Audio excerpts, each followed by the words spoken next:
कहते हैं कि वैद्य नब्ज देखकर बता देता था कि तुमने आज क्या खाया है।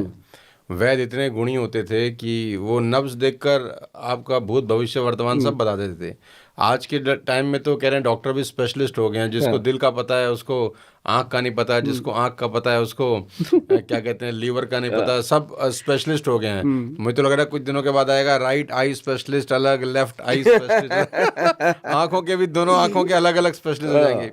लेकिन पुराने टाइम में गोयल साहब वैद्य की बड़ी महिमा थी। एक ही वैद्य होता था जी पूरे गांव में, पूरे एरिया में एक वैद्य, उसके पास चले गए, उसने नब्ज पकड़ी और बता दिया बेटा तूने सवेरे समोसा खाया है, इस चक्कर में तेरा मामला गड़बड़ है। अब देखो, जब लक्ष्मण जी मूर्छित हुए जी। तो एक ही वैद्य था, वो भी लंका में।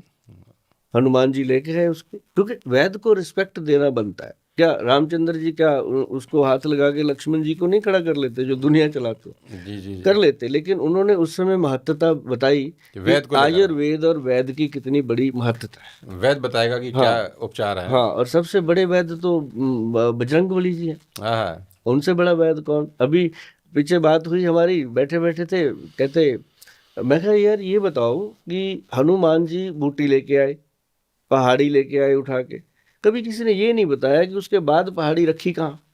अब खाना खाते हैं, थाली उठा के कहीं तो रखते हैं, तो वो किसी ने बताया नहीं कि हनुमान जी वापस छोड़ के आए या वहीं पड़ा है। तो उसके पीछे चल पड़े जी हम श्रीलंका में।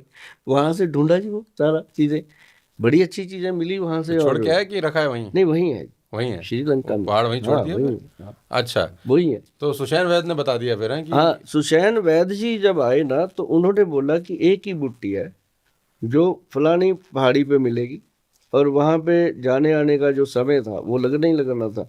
अब अच्छे कार्य में हम कहते हैं ना कि बीच में रुकावटें आती हैं, तो जब रुकावटें आती हैं तो हनुमान जी को भी बहुत आई।